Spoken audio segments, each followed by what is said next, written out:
पाकिस्तान के लिए क्रिकेट सिर्फ खेल नहीं रहा, वह उसकी अर्थव्यवस्था की रीढ़ बन चुका था। और इस रीढ़ की सबसे बड़ी ताकत था भारत। और टीवी स्क्रीन पर बार बार वही शब्द चमक रहा था, मुंबई में बम धमाका। क्योंकि भारत हमेशा यह मानता रहा कि खेल और राजनीति अलग होनी चाहिए, कि मैदान पर नफरत नहीं होनी चाहिए। लेकिन हर बार जब भारत यह सोचकर आगे बढ़ता, हर बार जवाब में उसे लाशें मिलती। प्रधानमंत्री नरेंद्र मोदी के नेतृत्व में यह सोच मजबूत हुई। पाकिस्तान का क्रिकेट अंदर से खोखला होने लगा, फंडिंग कम होने लगी, घरेलू ढांचा चरमराने लगा। आज पाकिस्तान क्रिकेट अपने अतीत की कहानियों में जी रहा है, पुरानी जीतों, पुराने सितारों और बीते दौर की यादों में।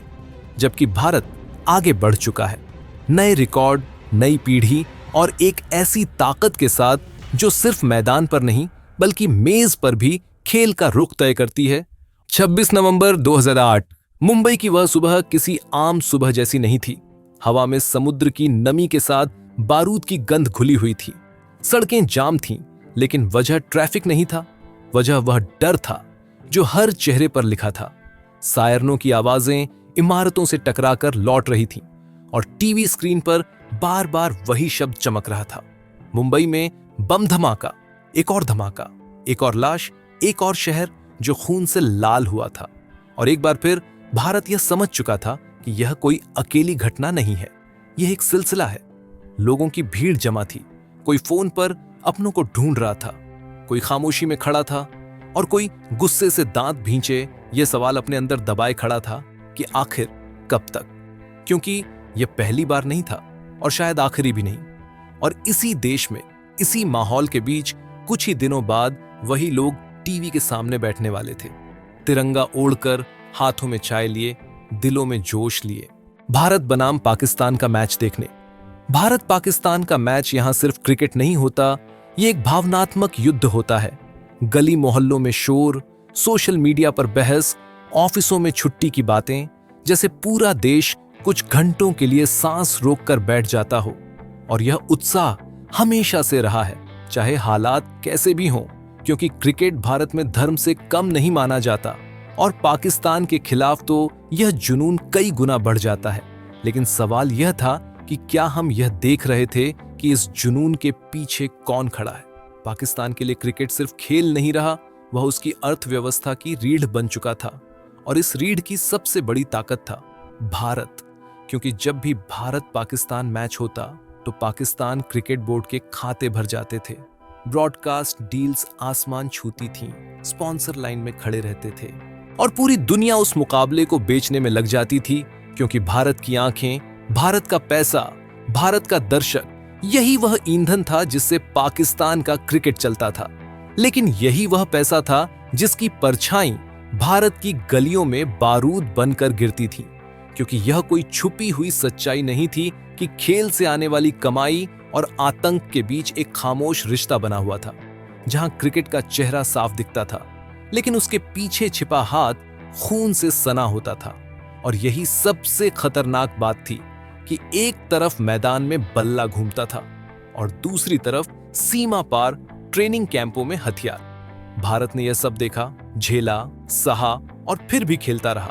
क्योंकि भारत हमेशा यह मानता रहा कि खेल और राजनीति अलग होनी चाहिए, कि मैदान पर नफरत नहीं होनी चाहिए।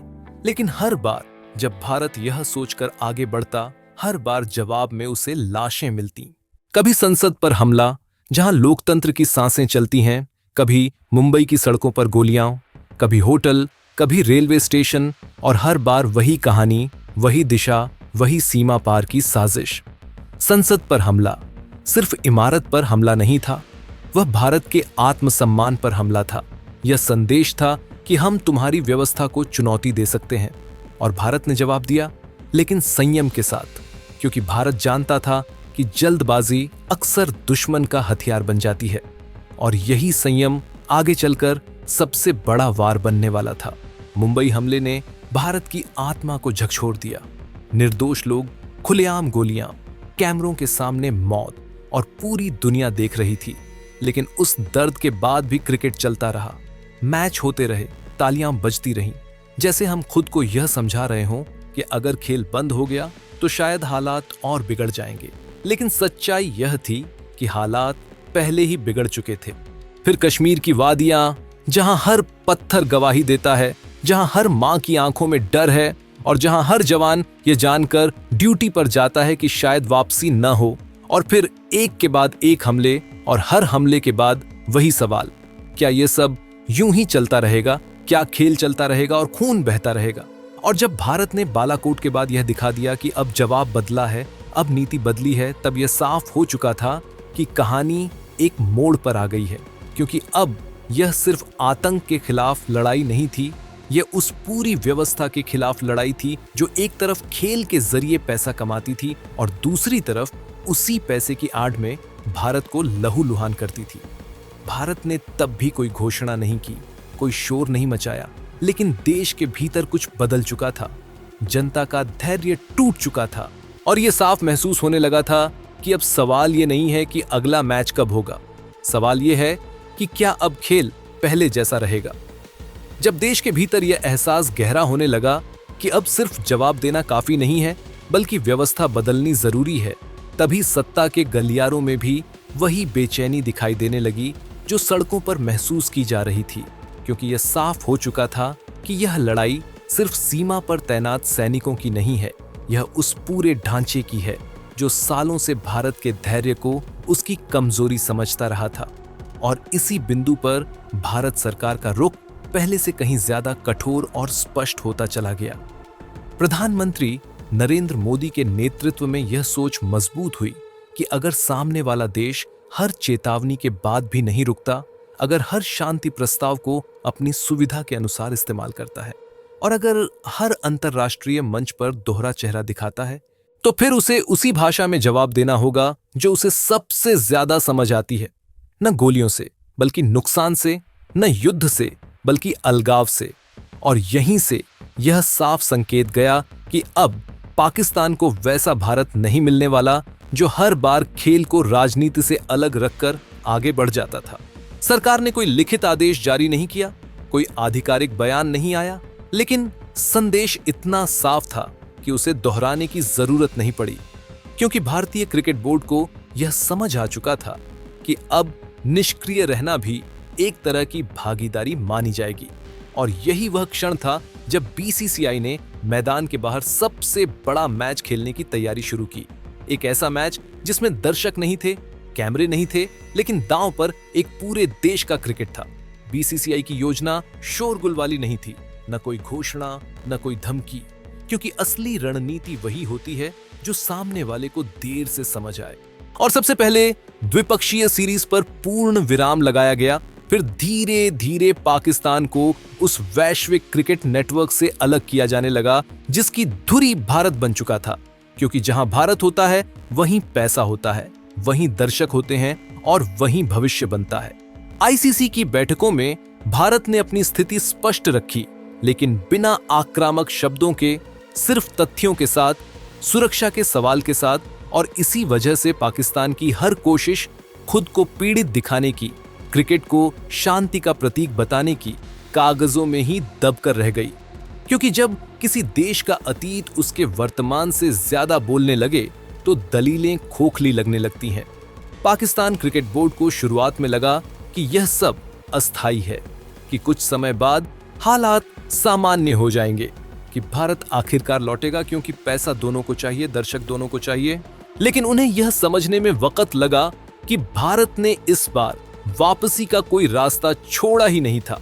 और जैसे जैसे महीने सालों में बदले, पाकिस्तान का क्रिकेट अंदर से खोखला होने लगा। फंडिंग कम होने लगी, घरेलू ढांचा चरमराने लगा, खिलाड़ियों की सैलरी में देरी होने लगी, स्टेडियम खाली दिखने लगे। और वही खिलाड़ी जो कभी भारत के खिलाफ मैच को करियर का सबसे बड़ा मंच मानते थे, अब छोटे छोटे दौरे, कमजोर विरोधी और अनिश्चित भविष्य के बीच फंस गए। क्योंकि भारत की गैर मौजूदगी ने उनके क्रिकेट से सिर्फ चमक नहीं छीनी थी, उसने आत्मविश्वास भी छीन लिया था। दुनिया के बड़े बोर्ड चुपचाप भारत के साथ खड़े होते चले गए, क्योंकि कोई भी उस व्यवस्था से टकराना नहीं चाहता था जो वैश्विक क्रिकेट को आर्थिक रूप से चला रही थी। और यहीं पर पाकिस्तान का अलगाव पूरा हुआ, न किसी प्रतिबंध से, न किसी युद्ध से, बल्कि उपेक्षा से, क्योंकि उपेक्षा वह सजा होती है जो सबसे ज्यादा चुप और सबसे ज्यादा गहरी होती है। फिर वही पाकिस्तान जो कभी भारत को आंख दिखाता था, सुर बदलने लगा, बयान नरम होने लगे, यह कहा जाने लगा कि खेल से रिश्ते सुधरते हैं, कि क्रिकेट को पुल बनना चाहिए। लेकिन यह बातें अब मजबूरी से निकली आवाजें थीं, आत्मविश्वास से नहीं, क्योंकि जब किसी देश को बार बार यह कहना पड़े कि हमें खेलना चाहिए, तो यह साफ हो जाता है कि वह खेल नहीं, सहारा मांग रहा है। भारत ने तब भी जल्दबाजी नहीं की, क्योंकि यह नीति भावनाओं से नहीं, सबक से बनी थी।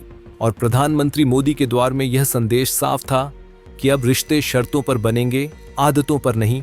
और जो देश आतंक को पालता है, उसे भारत अपने खेल से, अपने दर्शक से और अपने पैसे से पालने नहीं देगा। आज पाकिस्तान क्रिकेट अपने अतीत की कहानियों में जी रहा है, पुरानी जीतों, पुराने सितारों और बीते दौर की यादों में, जबकि भारत आगे बढ़ चुका है, नए रिकॉर्ड, नई पीढ़ी और एक ऐसी ताकत के साथ जो सिर्फ मैदान पर नहीं बल्कि मेज पर भी खेल का रुख तय करती है। और यही इस कहानी का असली अंत है, क्योंकि यह कहानी किसी एक मैच की नहीं है, ये उस पल की कहानी है जब भारत ने तय किया कि अब वह सिर्फ जवाब नहीं देगा, अब वह दिशा तय करेगा। और जब दिशा बदलती है तो इतिहास अपने आप बदल जाता है।